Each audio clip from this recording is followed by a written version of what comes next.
Ya, kita lanjutkan. Kalau tidak ada pertanyaan lagi, berarti Bapak bisa melanjutkan tentang atom dan molekul organik dalam struktur sel. Jadi sel di dalamnya itu tidak kosong, tapi terdapat organel-organel sel. Ya. Bentuk struktur organel sel itu organ-organ di bagian dalamnya. Penggunaan mikroskop elektron, difraksi sinar X, peralatan dan metode serta metode laboratorium terbaru tentang anatomi dan proses fisiologi sel, dasar fisiologi sel. Sini Bapak sudah buatkan sistematika, ada struktur, ada fungsi, ada sel hewan, ada sel tumbuhan. Jadi di dalam bagian-bagian ini Bapak akan gambarkan tentang sel. Semua sudah tadi ya. Bapak akan gambar tentang sel hewan dan sel tumbuhan. Beda-bedanya bagaimana. Terus diingat terus seumur hidup sepanjang Anda belajar di Fakultas Pertanian ini. Karena sel tidak akan terlepas dari sifat-sifat hidup dan kehidupan organisme apapun. Jadi kita ambil sel hewan. Sel hewan. Ya, ini sel hewan. Sel hewan itu tidak ada dinding selnya, tapi dia membran sel. Nah, membran sel, nah, semacam itu.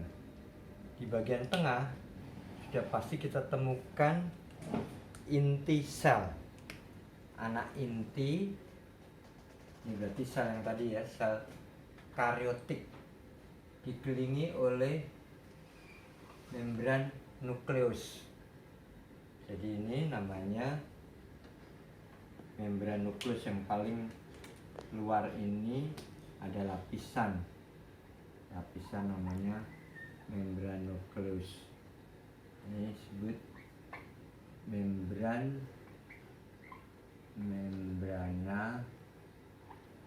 nukleus.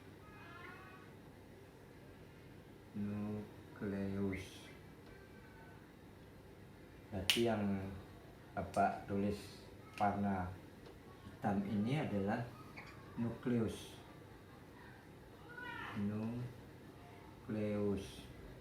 Intinya ini punya nama sendiri, yaitu nukleolus.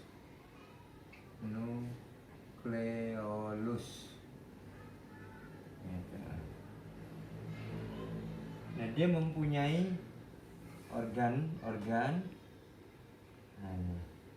yang berkelok-kelok tadi, disebut dengan aparatus Golgi.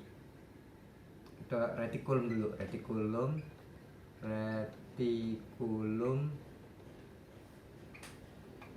endoplasma.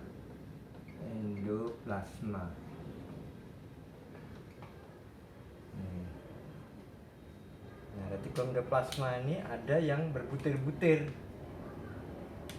Tadi yang sudah saya uraikan, butir-butirnya ini namanya ribosom, ribosoma.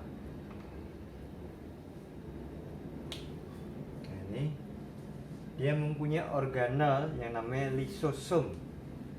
Lisosom itu untuk melisis, untuk menghancurkan, disebut lisosoma.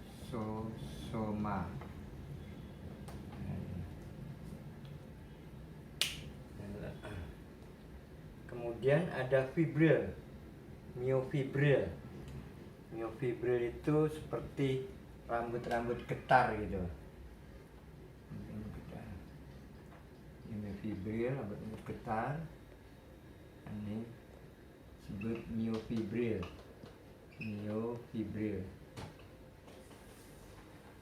Jadi sel hewan itu bisa bergerak ke sana kemari. Kemudian ada neofibril, tempat terjadinya konduksi. Nah, ini. Di dalamnya ini ada lekukan-lekukan ini tadi. Ini lekukan. Nah, ini neofibril nih. Lekukan neofibril.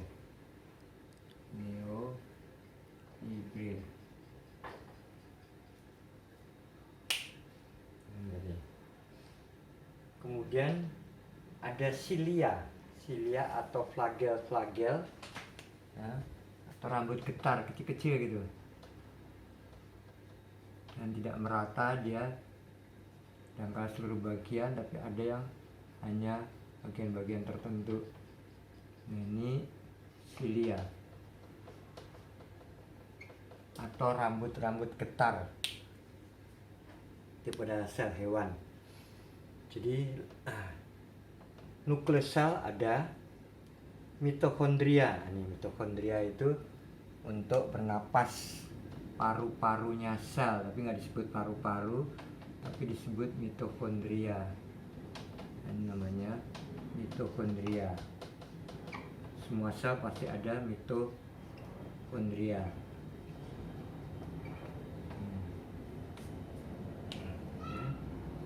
Ribosom tadi tempat sintesa protein, tempat dibuatnya protein pada ribosom. Nukleus tadi mengendalikan kegiatan vegetatif dan generatif sel atau reproduksi sel. Nah, nanti kita akan belajar sendiri reproduksi sel. Kemudian retikulum endoplasma nih. Retikulum yang berkelok-kelok tadi yang saya gambar hitam tadi mengatur hasil produksi ribosom menuju ke bagian-bagian sel yang lain. Kemudian ada aparatus Golgi memproses bahan-bahan sekresi sel. Di sini ada aparatus Golgi. Gambar satu saja, nggak usah banyak-banyak, saya nggak bingung. Nah, ini badan Golgi atau aparatus Golgi. Jadi aparatus Golgi memproses bahan-bahan yang dikeluarkan, disekresikan, bukan ekskresi ya. Ada ekskresi, ada sekresi. Kalau ekskresi itu contohnya kita manusia, keringat, urin, ya, tinja atau feses ini ekskresi. Dikeluarkan untuk dibuang, sisa itu dibuang. Tapi sekresi, contohnya enzim, hormon itu dikeluarkan. Ini enzim, contohnya enzim, hormon, kita singkat HRM, hormon. Ini dikeluarkan untuk digunakan.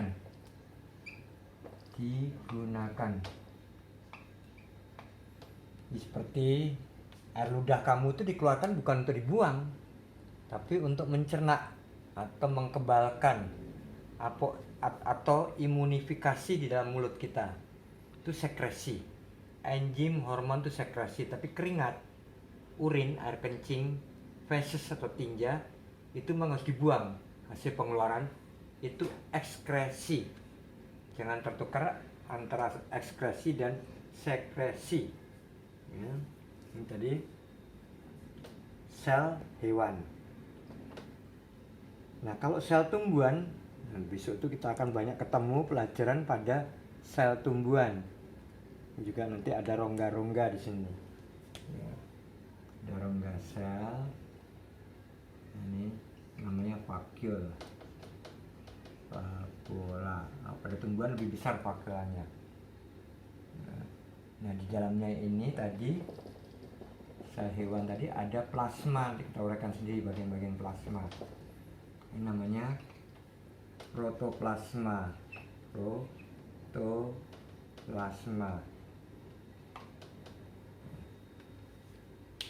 Nah, kita masuk pada perbedaan tadi sel hewan atau sel manusia semacam ini. Nah, kalau sel tumbuh-tumbuhan dindingnya tebal. Sel tumbuhan dindingnya tebal. Nah, ambil satu dinding sel. Nah, dia punya dinding tebal. sama, dia juga mempunyai inti, anak inti. Dia punya membran nukleus ya, jadi ini ada membrana nukleus,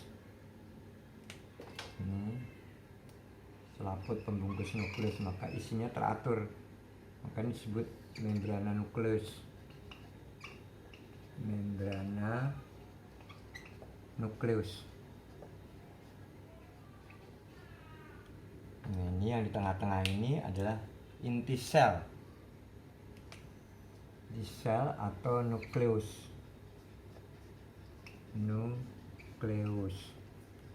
Baru di dalamnya ini anak inti disebut dengan nukleolus. Nukleolus. Nah, sama ya, nukleus dengan nukleolus tidak sama. Nah, baru dia mempunyai rongga-rongga sel. Rongga sel yang cukup besar kok pada tumbuh-tumbuhan tuh. Rongga-rongga sel. Ini saya nggak gambar semua, hanya gambar 3 saja. Rongga sel disebut vakuola. Vakuole. Sama, dia mempunyai juga RE, retikulum endoplasma. Saya nggak gambar semua, hanya gambar satu bagian saja. Nah, ini saya singkat ya, RE, retikulum endoplasma.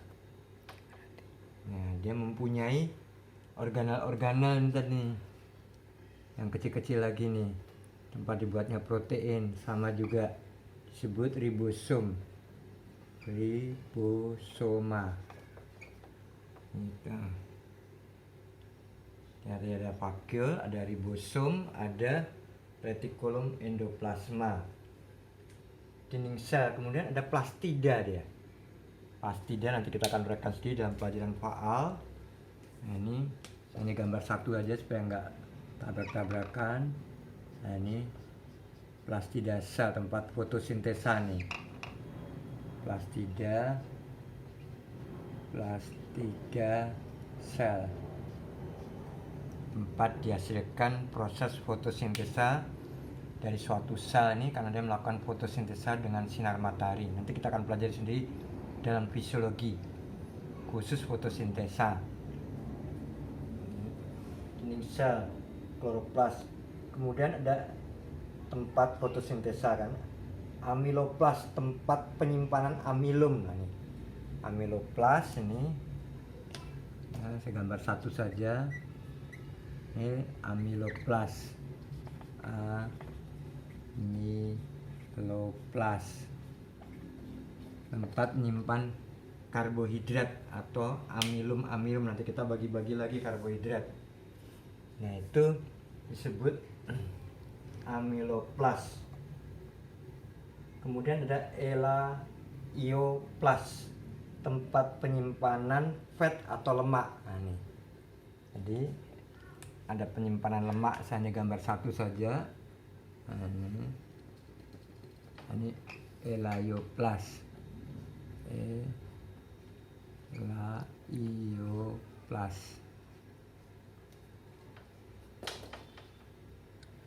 Jadi sel tumbuhan itu mempunyai lemak yang disebut fat atau wax. Lemak nabati, bukan lemak hewani. Tapi lemak nabati ada di dalam organel sel, namanya elaioplas. Kemudian ada kromoplas. Ini plastida yang berwarna. Nah, ini plastida yang berwarna namanya kromoplas. Nanti kita uraikan sendiri. Nah, ini disebut kromoplas. Atau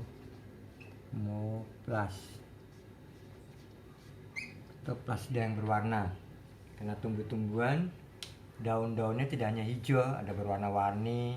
Bunga-bungaan juga tidak hanya warna hijau, ada warna-warni. Nah, itu dibuatnya nanti dalam kromoplas. Kemudian rongga sel, vakuole, air sel, senyawa organik, zat alkaloid, nanti kita uraikan sendiri, alkaloid, glikosida, butir-butir aleuron. Aleuron itu kumpulan daripada vitamin B1 selaput pembungkus biji-bijian, itu disebut aleuron. Ya, nanti akan kita pelajari dalam teknologi benih. Butir amilum dan kristal-kristal. Nah, ini butir-butir amilum dan kristal-kristal di sini. Yang berserakan dalam protoplasma atau disebut kristal. Kristal amilum yang kamu makan tiap hari berupa zat tepung dari daun, dari akar, batang yang kita makan tiap hari. Padi-padian itu juga biji-bijian dari kristal amilum tadi. Nah, sudah jelas kan? 7 bagiannya ada semua pada sel hewan dan sel tumbuhan. Tapi sel hewan ada lisosom, sel tumbuhan tidak ada. Sel hewan ada miofibril, neofibril, silia, tapi sel tumbuhan tidak ada. Nah, pada sel tumbuhan dinding sel. Tapi kalau sel hewan disebut membran sel atau membrana sel. Di dinding sel itu tidak disebut dinding sel, tapi disebut membran sel. Ini tipis sekali nih, maka disebutnya membrana sel. Beda kan? Nah, dalam sel tumbuhan karena dindingnya tebal, maka ketebalan dinding selnya ini disusun oleh benang-benang yang sangat halus. Ini fiber ya, benang itu disebut fiber. Fiber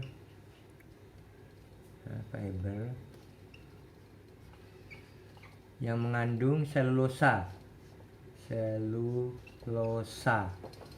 yang kamu makan tiap hari, cuma tidak dapat dicerna karena manusia dan hewan vertebrata tidak dapat mencerna. Itu yang kita buang dalam bentuk feses atau kotoran atau tinja. Semua hewan mamalia maupun manusia tidak dapat mencerna ini, kecuali rayap dan sebagainya itu mencerna. Maka kalau kita lihat kayu yang sudah mati kok bisa hidup, rayap di sana kutu-kutu karena dia makan selulosa kayu. Ya.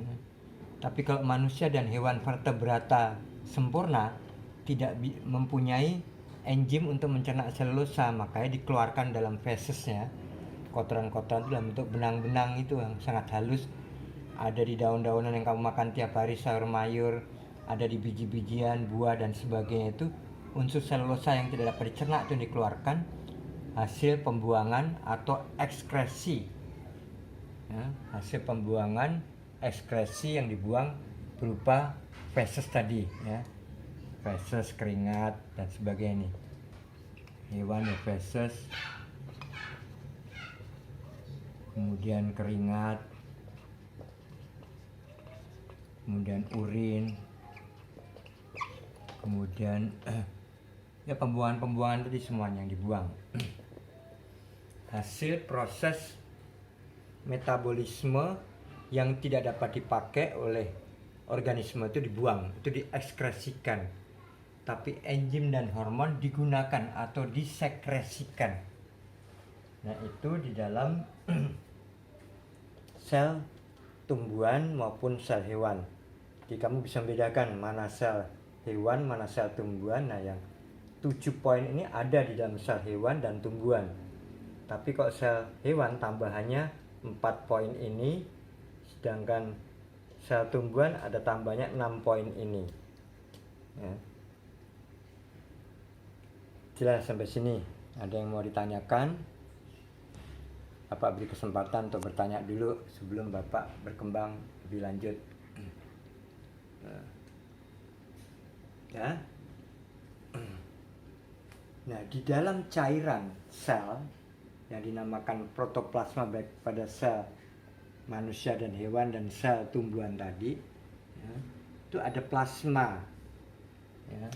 Nah, ke plasma yang melayang-layang ini namanya endoplasma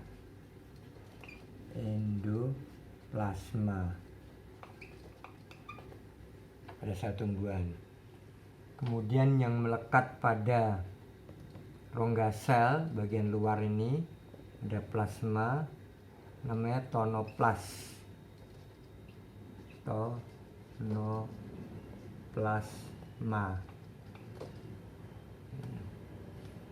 Kemudian endoplasma ini bagian daripada protoplasma juga, tapi yang berada di luar nukleus, makanya disebut sitoplasma.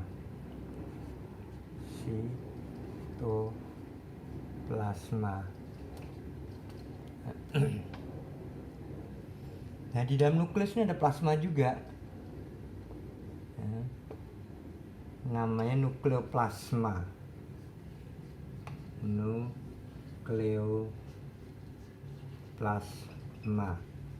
Plasma yang ditemukan di dalam nukleus namanya nukleoplasma. Plasma yang melayang-layang di dalam sel ini namanya endoplasma. Seluruh plasma-plasma yang berada di luar nukleus namanya sitoplasma. Ini sitoplasma. Nah, ada plasma yang melekat pada dinding bagian dalam sel tadi nih. Ini namanya ektoplasma.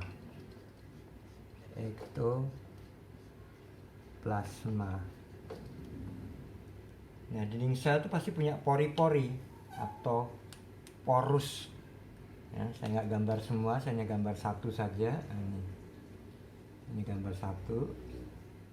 Ini disebut pori atau porus.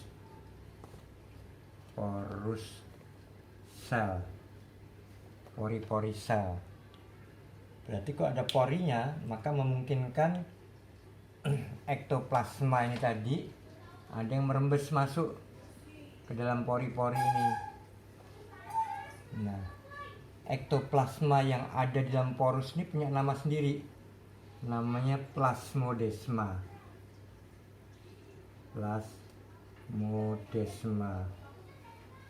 Nah, ini nanti kita akan perdalam lagi di dalam fisiologi tumbuhan. Nanti dalam botani juga kalian mendapatkan bagian-bagian ini lagi. Jadi ada, kalau saya jabarkan, ya, jadi protoplasma. Ini protoplasma dibagi dua. Ada nukleoplasma,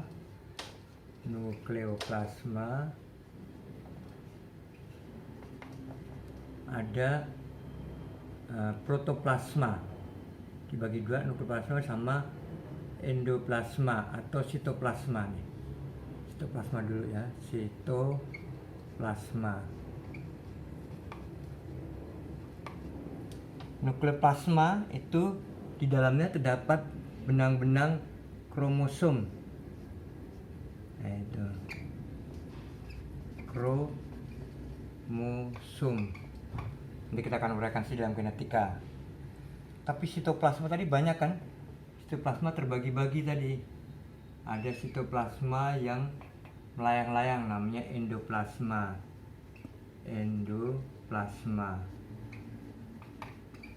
Ada lagi sitoplasma yang melekat pada rongga sel, namanya tonoplasma.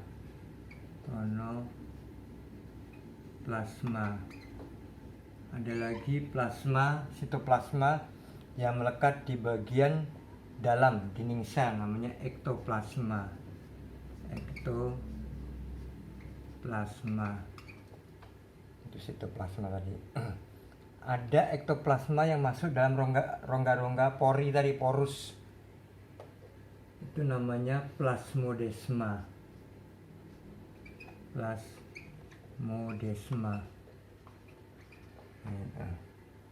Ini banyak bagian-bagiannya.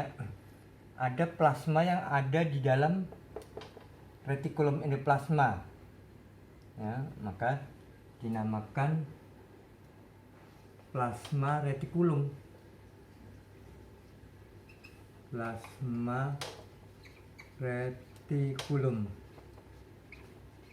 Nah, ini banyak sekali organel-organel di dalam sel tumbuhan.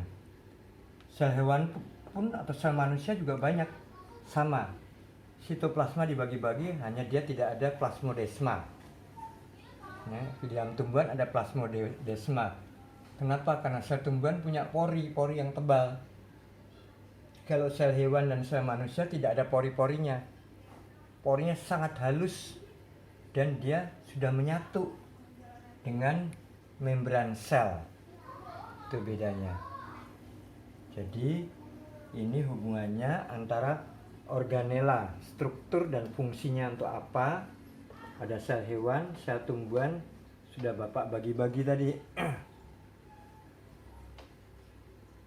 Dari sini ada yang mau ditanyakan, sehingga Bapak bisa lanjutkan ke bagian-bagian dari unsur yang ada di dalam plasma tadi. Ya, saya lanjutkan. Jadi ada unsur karbohidrat. Karbohidrat dalam bahasa kimia namanya sakarida. Sakarida itu zat tepung.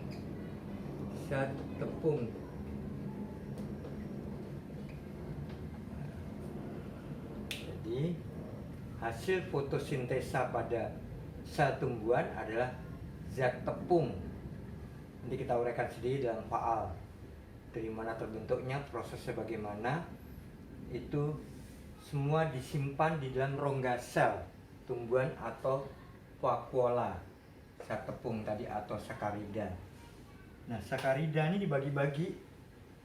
Nah, bisa lihat dalam skema. Mungkin nanti dalam catatan juga sudah Bapak berikan yang di-share dalam grup biologi. Sakarida dibagi-bagi, ada monosakarida, ada disakarida, ada polisakarida. Monosakarida itu zat tepung yang bermolekul kecil. Contohnya ribosa dan deoksiribosa. Nanti kita uraikan sendiri. Jumlah karbonnya 5. Jadi berbentuk pentamer. Pentamer itu berbentuk segi 5. Ini berbentuk pentamer segi 5. Atomnya tertutup. Semua ujungnya ditutup dengan karbon C. Sini ada 5. Semuanya berikatan dengan H2O. H2O.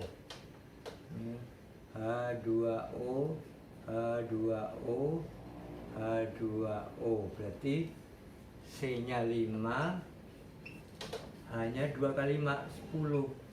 O-nya 5. Maka disebut pentamer atau gula pentosa. Disebut nanti gula pentosa. Sesuai dengan urutan angka kan, mono, di, tri, tetra, penta. Penta itu 5. Maka di C-nya ada 5. Untuk tadi monosakarida dari ribosa dan deoksiribosa. Tapi kalau glukosa, fruktosa, galaktosa itu jumlah C-nya 6. Jadi komponen C-nya ada 6. Nah, ini heksa 6. Nah, ini ujungnya diikat semua oleh C. Semua berikutan dengan H2O. Ikatan dengan H2O. H2O. Berarti apa? C-nya 6, H-nya 2 kali 6, berarti 12. O-nya 6. Nah, itu. Nah, itu disebut dengan glukosa. Hasil daripada fotosintesa. Glukosa, fruktosa, galaktosa, jumlah C-nya 6. Tinggal nanti kombinasi banyak sekali. Nah, itu tiap hari kita makan zat tepung. Zat tepung tidak selalu manis. Contohnya glukosa manis. Tapi fruktosa, galaktosa tidak manis, zat tepung aja. seperti tepung gandum, kalau kamu jilat nggak manis kan. Beda dengan tepung gula, sama-sama tepung, karbohidrat juga, tapi jenis monosakarida. Yang berikutnya disakarida. Ada sukrosa, laktosa, maltosa. Nanti kita uraikan sendiri pada saat ketemu dengan fisiologi tumbuhan. Sukrosa, laktosa, maltosa pun juga tidak terasa manis, tapi saat tepung komponen dia lebih besar daripada monosakarida. Dan yang paling besar ini adalah polisakarida. Polisakarida ini adalah amilum tadi. Saat tepung amilum, inulin, pektin, terus kalsium pektat, selulosa tadi pada sel tumbuhan, selulosa, dan lignin, serta pada sel hewan glikogen, heparin, sitin. Ini pada sel hewan. Di sel tumbuhan 1, 2, 3, 4, 5, 6 ada 6 komponen polisakarida. Tapi pada sel hewan itu hanya penambahan dengan 3 bagian tadi, glikogen, heparin, dan sitin. Ya, jadi contohnya sitin. Kalau Anda beli udang atau kepiting warnanya hitam, ini begitu digoreng warnanya menjadi merah. Nah, kulit yang berwarna merah itu ada sitin daripada hewan tadi. Nah, heparin tuh ada di dalam liver. Nah, kalau tumbuh-tumbuhan kan nggak punya liver. Nah, ini di dalam hepatikus dari hewan. Glikogen, nah itu juga begitu. Gula mentah yang dimakan oleh manusia dan hewan diubah menjadi gula aktif. Nanti kata uraikan sendiri dalam biokimia. Namanya glikogen. Pada tumbuh-tumbuhan nggak ada. Tumbuh-tumbuhan adanya amilum, inulin, pektin, kalsium pektat, selulosa, lignin. Lapisan gabus atau lilin itu lignin, nanti kita uraikan sendiri dalam metabolisme sel tumbuh-tumbuhan. Makanya kamu harus hafal bentuknya. Antara sel hewan dan sel tumbuhan bedanya di apa ya. Sehingga bagian-bagian tadi seperti ini tadi, ada sel hewan, ada lisosum menyimpan enzim hidrolisis atau hidrolisa. Jadi kalau kamu gendut kemudian kurus, kemana bangkai selnya? Kalau kurus menjadi gemuk berarti bertambah selnya. Tapi kalau gemuk menjadi kurus, kok nggak ada bangkai selnya? Selnya itu dilisis oleh siapa? Oleh lisosum pada sel hewan dan sel manusia. Tapi di tumbuhan nggak ada lisosum. Miofibril, neofibril, silia pada sel hewan.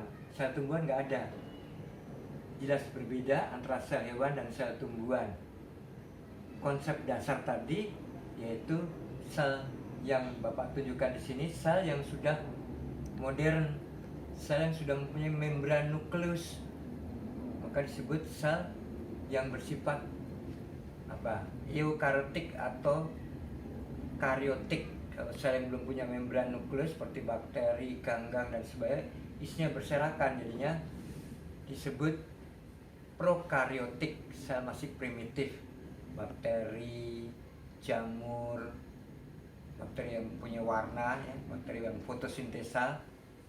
Nanti kita dalam taksonomi klasifikasi akan membeda-bedakan tentang dunia hewan, dunia tumbuhan, tingkat tinggi maupun tingkat rendah, mulai dari organisme yang primitif sampai organisme yang lebih sempurna, sampai pada tumbuh-tumbuhan yang nanti kamu banyak pelajari, monokotil dan dikotil, tanaman semusim, tanaman menaun.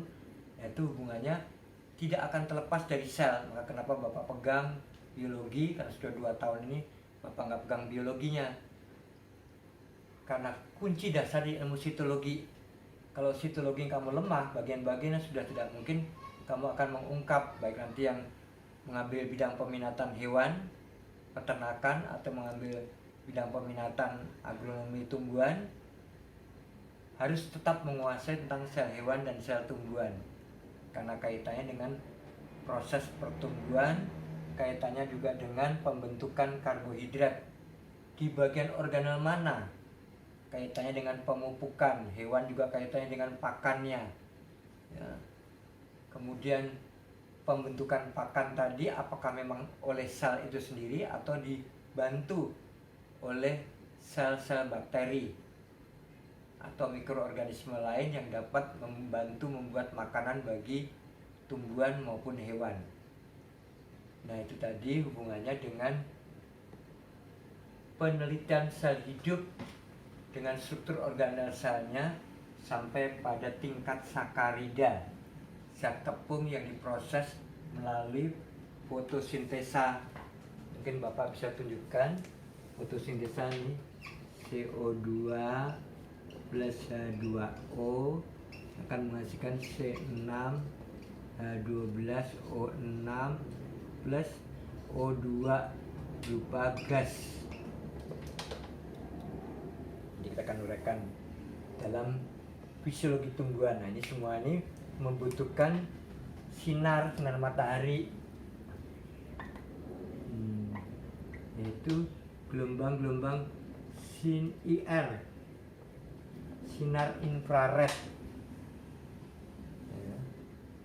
Nah, ini konsep dasar saja yang kamu kenal dulu. Ada CO2, makanya dia sebagai paru-paru kota tumbuhan itu, ya, paru-paru dunia, karena dia menghisap CO2. Ya, bukan C-nya dipakai untuk bernapas, tapi O2-nya. C-nya dipakai untuk membuat karbohidrat ini, glukosa. H2O juga nanti dipecah untuk menjadi oksigen ini. Jadi karbon dengan hidrogen dengan oksigen ini hasil dari penggabungan hidrolisis air dan fiksasi CO2. Nanti akan kita uraikan sendiri dalam fisiologi. Apa itu fiksasi, apa itu hidrolisis, panjang sekali prosesnya. Nah, itu makanya kenapa Bapak dasari dari ilmu sitologi dan sejarah organel-organel sel. Ketemu terus kamu dalam mata kuliah apapun tentang sitologi, struktur dasar kehidupan yang terkecil, ya, menurut Schleiden dan Swan tadi, ya. Zoologi dan botani, makhluk hidup terdiri pada sel, ya, karena kumpulan sel yang sama struktur dan fungsinya, ya, maka dia akan membentuk apa? Kumpulan sel yang sangat banyak akan membentuk jaringan, singkat JR. Kumpulan jaringan akan membentuk apa? Organ. Kumpulan organ satu dengan lain akan membentuk, katakan, satu helai daun misalnya. Satu helai daun. Satu individu. Kumpulan individu yang sama membentuk populasi. Populasi. Nah, sampai di populasi dulu. Cuma tahu, jadi organ daun, organ akar, organ batang, organ bunga, buah itu berbeda jaringannya karena fungsinya berbeda, selnya juga berbeda. Nah, kumpulan-kumpulan jaringan tadi ada yang membentuk akar, bunga, buah, daun, ranting dan sebagainya, membentuk satu populasi daun. Ada populasi akar, semua menjadi satu individu. Kumpulan individu yang sama disebut populasi, ya.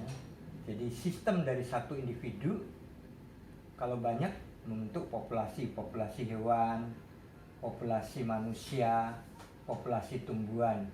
Minimal ini dulu yang kamu ingat. Nanti kita akan kembangkan sampai ekosistem, komunitas, ekosistem bioma dan sebagainya dalam ekologi. Sampai sini dulu, ada yang mau ditanyakan? Sehingga bisa berkembang terus kita. Yang tidak tahu jangan malu-malu bertanya, mumpung masih pada dasar. Soalnya ini berkembang terus, makin lama makin rumit. Harus hafal semua, tidak mungkin tidak hafal. Nah, caranya belajar seperti Bapak tadi, buka kertas kosong, udah hafal gambar, sebut bagian-bagiannya, fungsinya. Hafal gambar harus hafal nama-namanya. Tidak ada bahasa Indonesia dunia manapun nyebutnya sama. Ini bahasa dunia. seperti nukleus ya mungkin masih bisa diterjemahkan inti sel dengan anak inti nukleolus, tapi yang lain-lainnya nggak bisa diindonesiakan, maka standar pakai bahasa Latin. Nah itu yang mempunyai kemampuan tidak akan berubah karena bangsanya sudah tidak ada lagi sebagai formula bahasa-bahasa ilmiah. Kenapa menggunakan bahasa Latin? Karena kamu ke negara manapun kalau mengatakan protoplasma semua udah ngerti, pasti di dalam sel. Ya, kalau mengatakan ribosom sudah ngerti, organel-organel sel yang melekat pada retikulum endoplasma. Nanti ada lagi aparatus Golgi, tempat badan sekresi, tempat dikeluarkannya enzim, ya, sekresi enzim, hormon digunakan untuk metabolisme sel, bahkan untuk pertumbuhan sel. Nanti ada generatif, ada vegetatif, semua itu bertambah selnya. Selnya itu bertambah banyak, ya, atau selnya mengalami perubahan kromosom.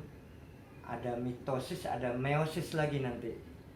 Nah, semua itu berdasarkan dari konsep hidup dan kehidupan.